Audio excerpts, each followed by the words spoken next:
آمنا بالله وتوكلنا عليه. بسم الله الرحمن الرحيم. صلى الله عليك يا مولاي يا حبيب الله يا رسول الله.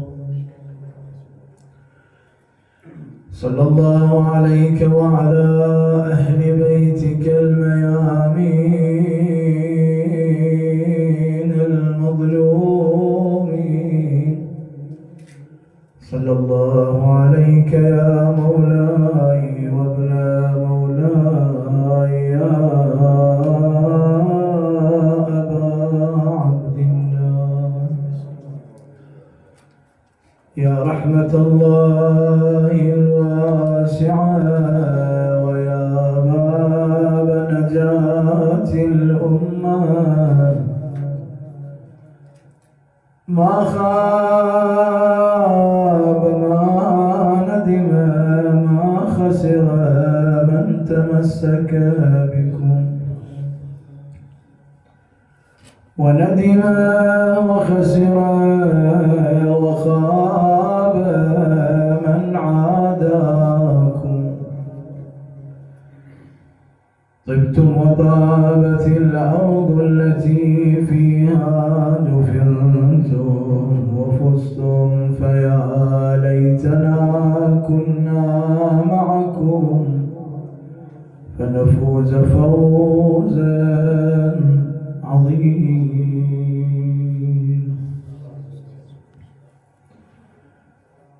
أبا الغيبة الكبرى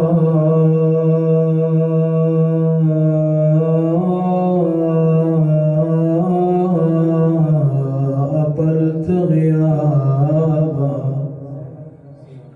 يا صاحب الزمان. أبا الغيبة الكبرى أطلت غيابا، إلى ما أسود الغاب تترك غابها، إلى ما تغضي سيدي يا صاحب الزمان، إلى ما تغضي والطغاة تحكمت بالمسلمين وحكمت أذنابا. سيدي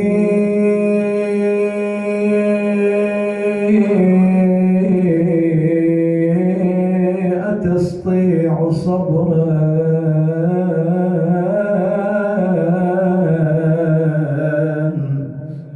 أن يقال أمية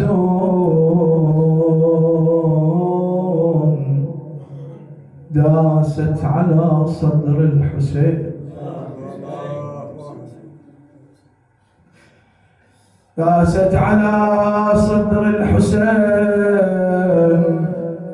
عرابها.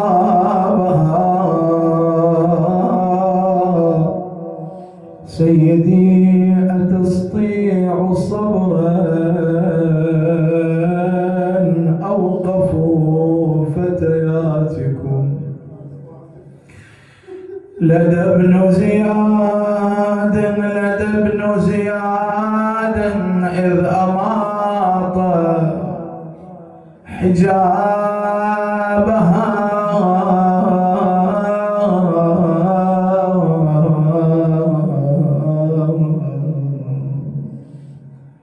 أريد استنهض الغايب على ظهوره، متى تصل الغريراية المنشور.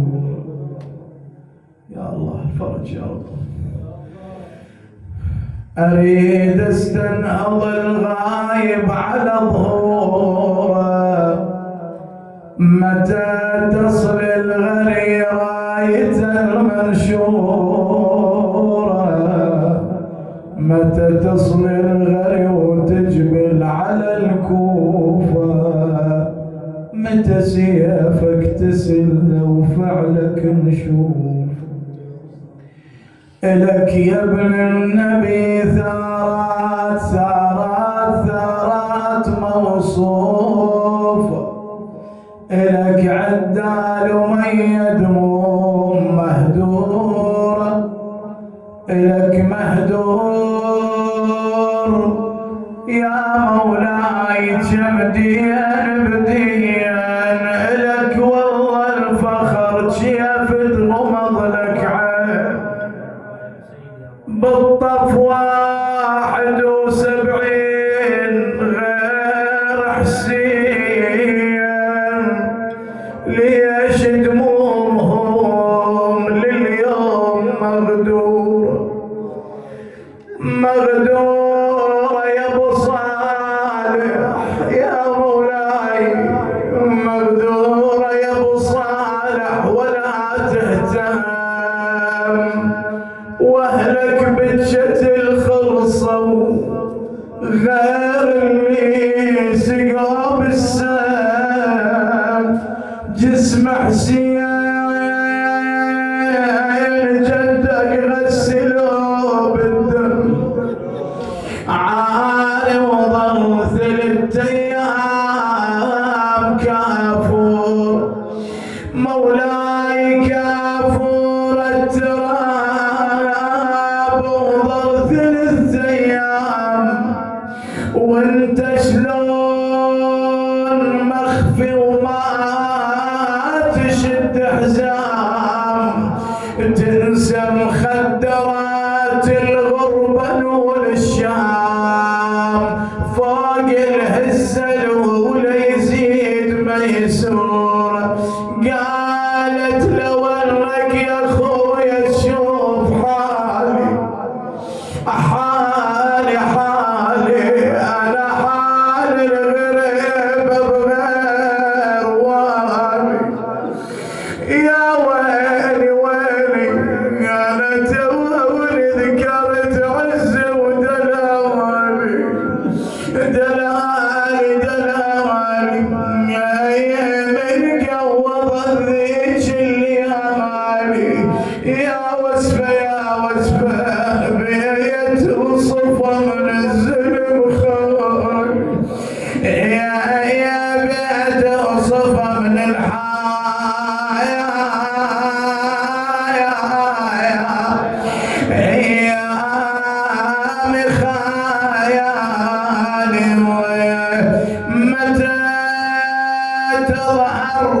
يا ابو صالح والاكثار والاكثار، ويمتى نشوف عج خيرك والاكثار، الك دم انهدر بالطف والاكثار، هجوم الدار وبثار السجين، يا هجوم الدار وبثار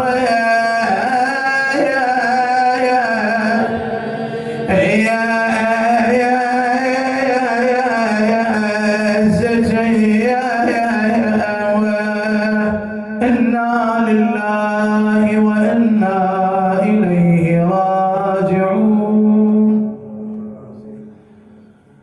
وما ربك بغافل عما يعمل الظالمون والعاقبة للمتقين.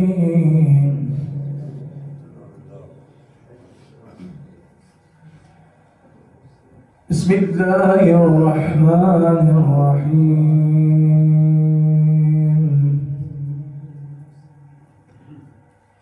ونريد أن نمن على الذين استضعفوا في الأرض ونجعلهم أئمة ونجعلهم الوارثين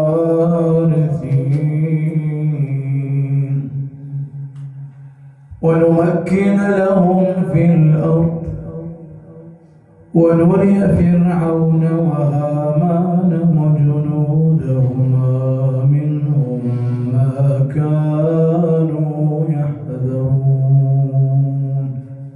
صدق الله العلي العظيم.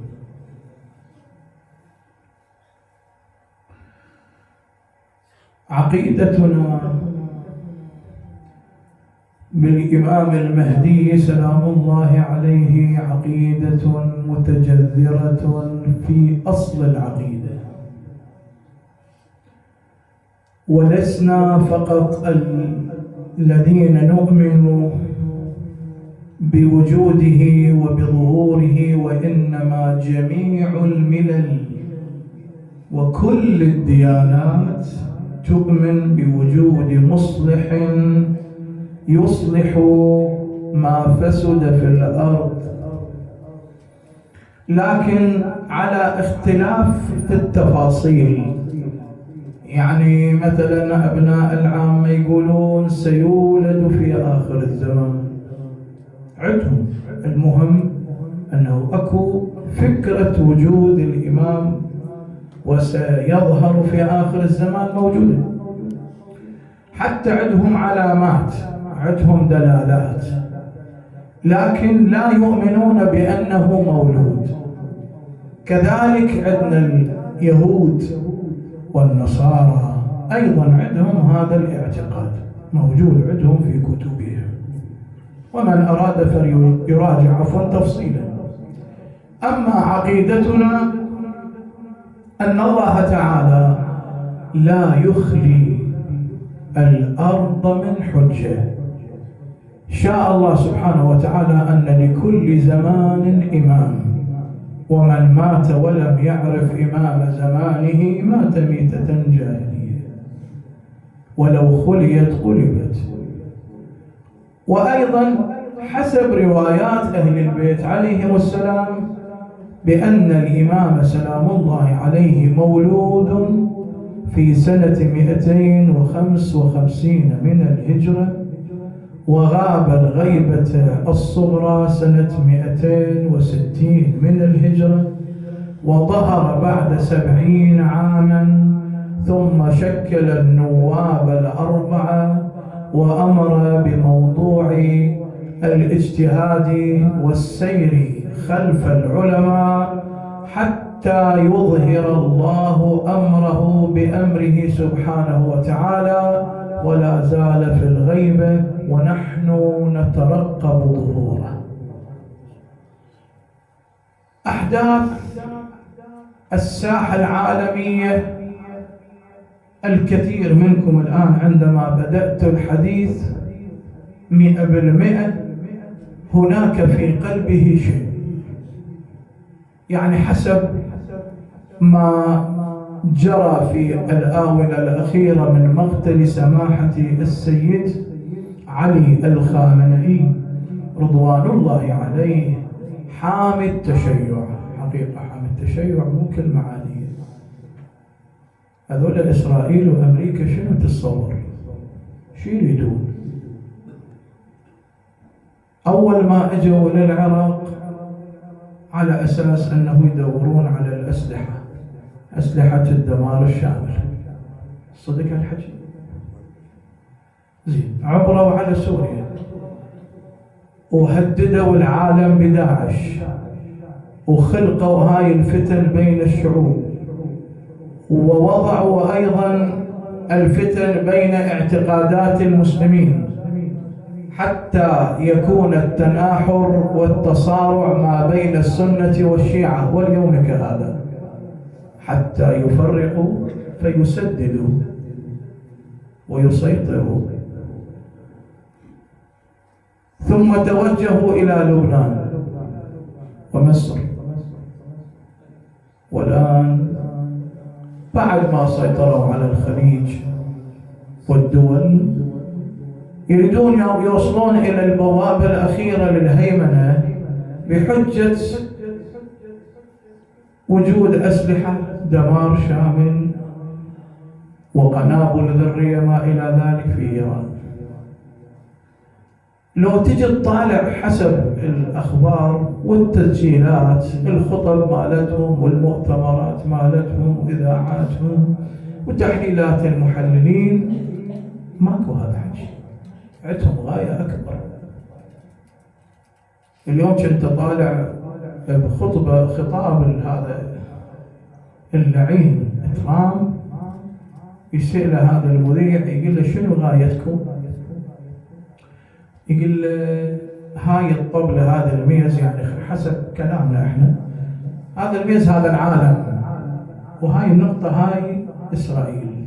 شلون نقبل تبقى إسرائيل بهالنقطة هاي؟ نريد نوسعها، نريد توصل لكل الشرق الأوسط، وحتى قد أعددنا خارطة تصل هذه الخارطة إلى دول حتى من آسيا، وتصل حتى إلى إيران وإلى العراق وإلى سوريا وإلى مصر وإلى خوش حلوة هاي العبارة. يقول للقطر، يقولوا هاي الأماكن اللي ضربت الآن ضربت من قبل إيران، احنا ما صارفين عليها ولا دينار، من فلوسكم وغصبا عليكم تعيدوها.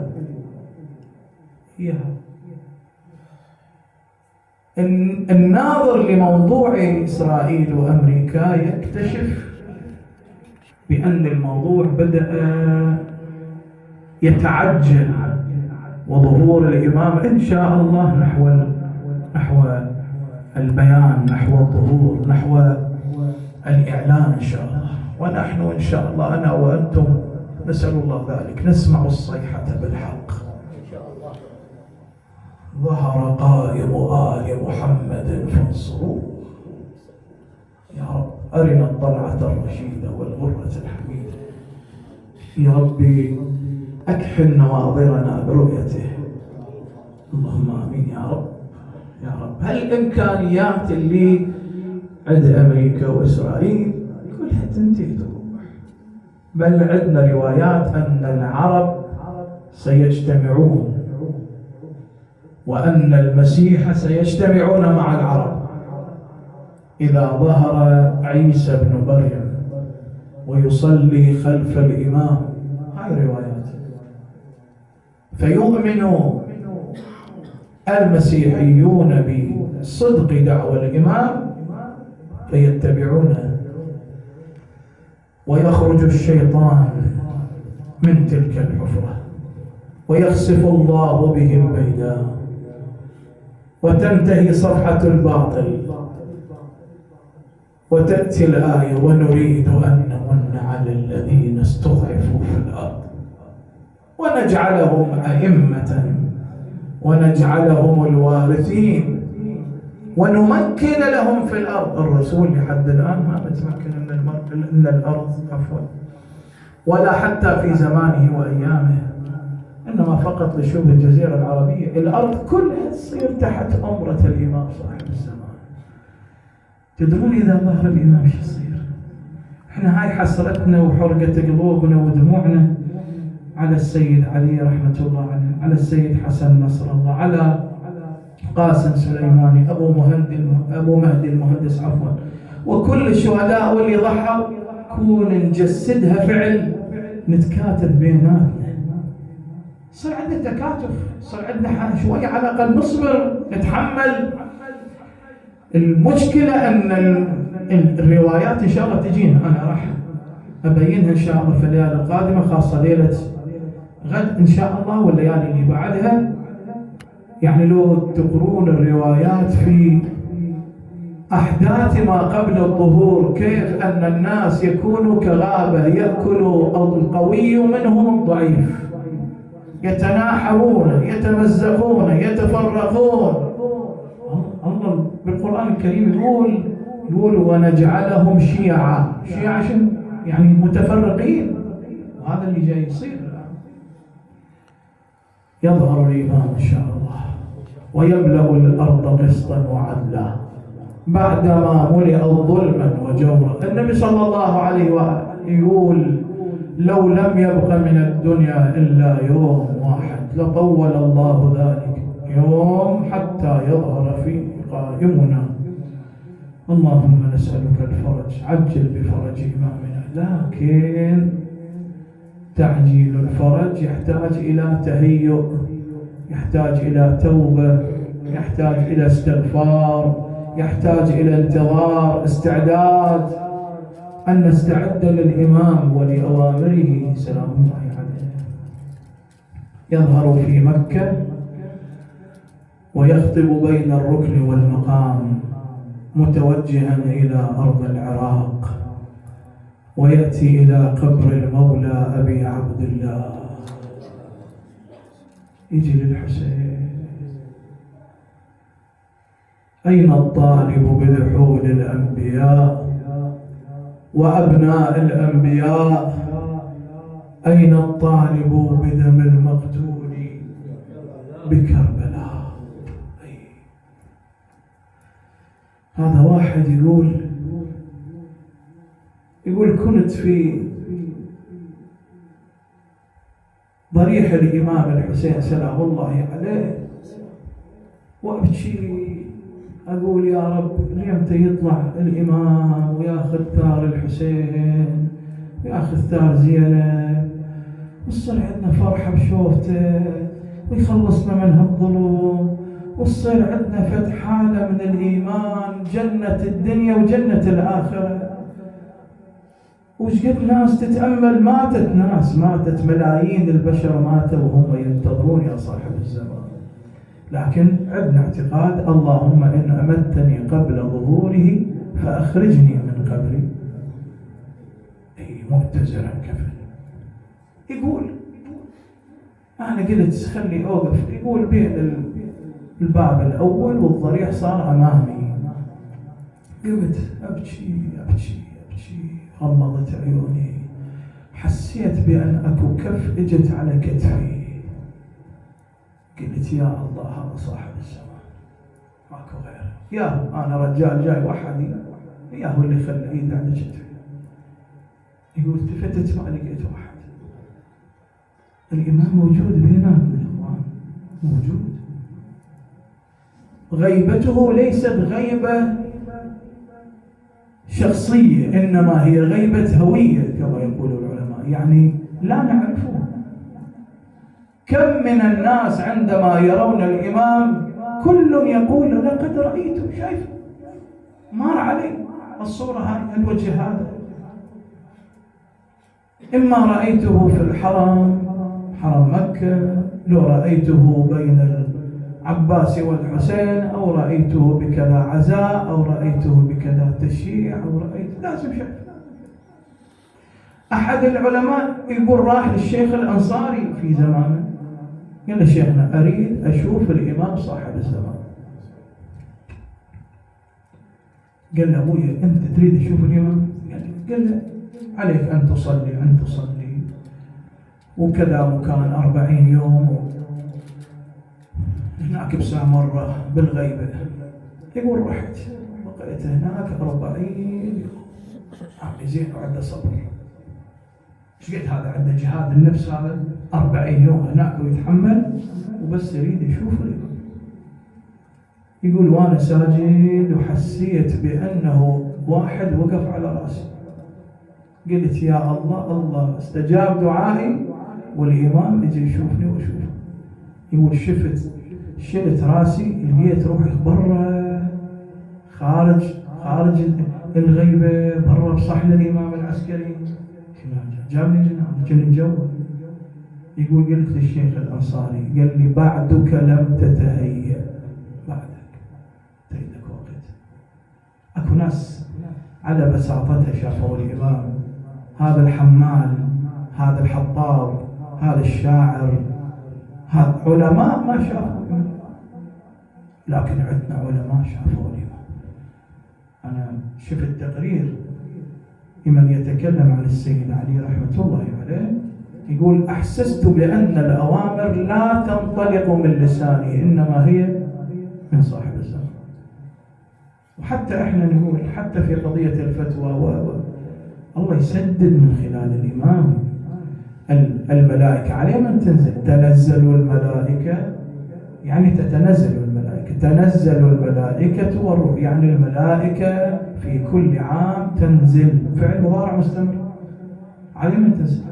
تنزل على الإمام، على حجة الله في أرضه، فيأتي سلام الله عليه. أخواننا ادعوا للفرج، ادعوا للفرج، اللهم عجل بفرجه. تصدق على الإمام صدقه، اقرأوا قرآن، زوروا زيارة عاشوراء للنيابة عن الإمام، زوروا الحسين نيابة عن الإمام، ادعوا، اعملوا خيرات، طاعات، قربات، صلة رحم، كذا أعمال خيرية قربة لله بثواب الإمام.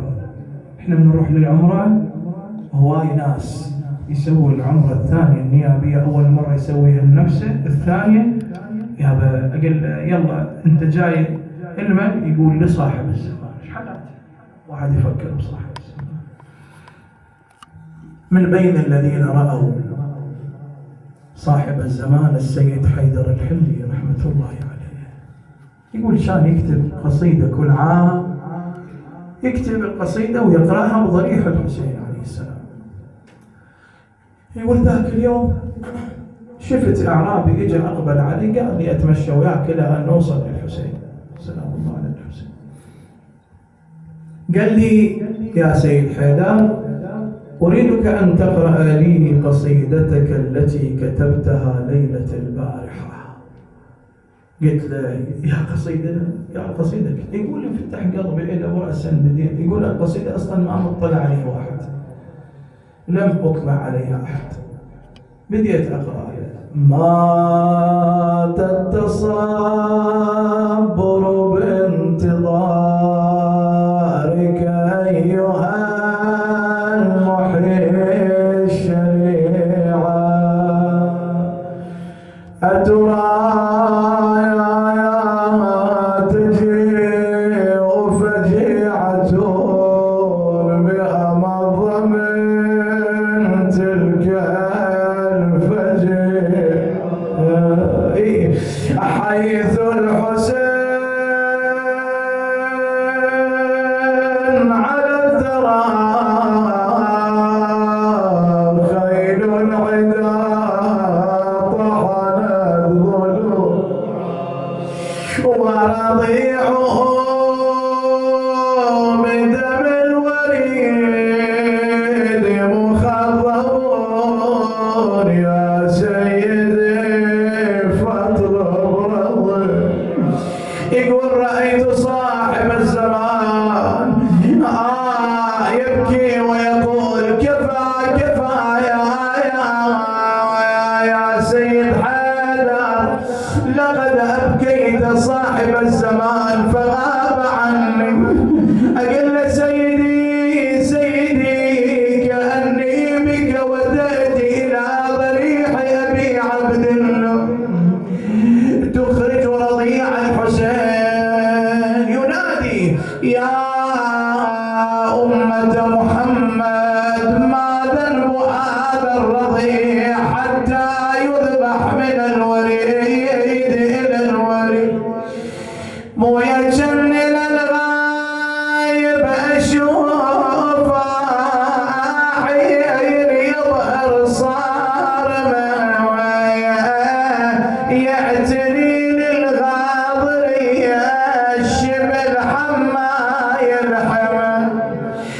يطلعي بجف الرضيع مخضب في الدماء، ويقول هذا الطفل شوفوا والشدر من ذريب.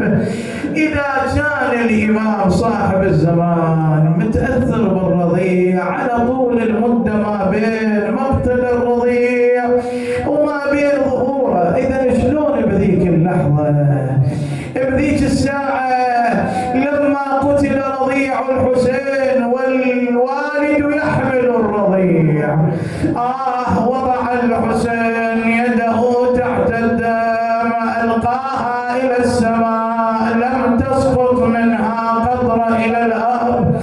قال أول ما نزل بي أنه بعين الله يا بسالح سيان شالح سيان دم الطفل بيده شحال اللي يستلم حضنه وليده السعد والترس شفه من وريده ذبل السما وللقاع ما خر. الهي بجاه الرضيع عجل بفرج امامنا يا الله. اللهم ادفع عنا البلاء وعن المؤمنين يا الله. يرجع الحسين الى الخيمه ينادي زينب فخرج السكينه قالت بويا الطفل على عين غطيه مالك قلب يا حسين اصل اشوف ذبيحه وما رجلي خفت العطش لا يلحق عني يا ابويا هذا خفت منه وطعت جابوه خلوا الرضيع بين يدي زينب خلت الرضيع بالمهد صاحت للرباب رباب اين العباس قالت روحي فداه قتل اين علي الاكبر قتل اين القاسم قالت لها قتل قالت قل لي بعد هل قتل ولدي قالت بلى يا ابني يا عبد الله يا غالي يا يوم بالباك سهرت الليالي وليتك إلي عنوان يا يوم بس هاي ما كانت ببالي أهز بالمهد والمهد يا صاحب الأمر أدركنا فقد حل بنا خطب يزيل الجبال موقعه ونسألك اللهم وندعوك يا الله. اللهم إنا عبيدك المذنبون وأنت الرب الرحيم.